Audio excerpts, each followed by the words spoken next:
Anybody in the press would say, oh, it was this or it was that. It was clearly flagrant, and I wish we'd be reported as this is what your justice is in Memphis. So if you're black and poor, you got a problem. So this was Mr. Govan. Yeah, yes, sir. Big Leaf, real. Govan's being acquitted. John Dolph's murder. We're going to get right into this right here. Hey, how do you feel? Mr. Rohr, this is pro bono. I was unclear with that. Yeah. Oh, it was okay. To finally have this stress taken off your shoulders. Yeah, and have my life back. What is the first thing you plan to do? Go hug my son. Mr. Govan, you haven't smiled all this week, but obviously you have a lot to smile about. Just tell me just about what you're feeling in right now. Like I said, it's kind of hard to explain the feeling of getting your life back, just from 12 people, so I'm just blessed, and I'm just ready to go see my son. What was going through your head when you were waiting for the verdict this morning? Nervousness, of course, it's natural, but I got a team around me that was very confident and supportive, so without them it wouldn't be no me. I just want to thank again Manny, Robert, Haley, Beth, Handel, Contrell, Leanne, and just everybody that played a part in proving my innocence. You heard your attorney say if you're black and poor in Memphis, this is what happens. What would be your words of advice? Leave Memphis. Do you plan on leaving Memphis, sir? Of course. Was there any point throughout the week where you're like, you know what, I'm still nervous, prior to the verdict? Was there any point where it's like, I don't know which way it's going to go? I've been nervous for 4 years. How does it feel to be at the end of this 4-year journey that you've been on? It feels great. Just feel like I've been born again. I get a chance to restart my life and do some positive things. Do you think that this verdict will change how the court system is working here in Memphis?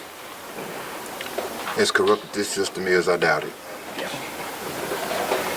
Mr. Aurora, do you think this verdict will change anything with the court system here in Memphis? I'm not here from Memphis, but if this is a microcosm of what's going on, then you should all be worried. And maybe we should be digging into these things and figuring out why so many people are in jail, why we keep them without bond and force them into pleas and things of that nature, and why investigations aren't always there. Thankfully, my office has the resources, but thank God we got jurors. They took hundreds of pages of notes, and it didn't take them, 2 hours to figure out this was all garbage. And they virtually echoed everything that he said in closing. And they were very critical that anyone could be locked up that long and didn't have the resources to defend themselves. The jurors said that. They echoed that, and the guy said, I am offended. I'm offended by this. And he said, and he was disappointed in Mulroy. And that's your elected official, that's my elected official, because I live here. And you just go and do something. You called that testimony that, with Jesse Browning BS a joke. Why? Because it was. Half the stuff was just made up within a couple of days of this stuff, and they gave us this mystical receipt that's never been in any of the police reports. The jurors didn't buy it for a second. The lead investigator, Dabney, was incredibly honest when he said these are the mistakes that we made. And then you call up somebody that's willing to do or say anything to clean up the case to get the conviction. You saw how they shaded off the phone records. Where are the text messages? Where's any of that from Justin Johnson to our client saying we're going to do something? I presented hundreds of text messages where he's threatening people, trying to go shoot people with others. Govan was never in on any of it. And the fact that you're still asking me these questions I find offensive because it didn't happen. You would never take anything you heard in that courtroom for any decision you would make.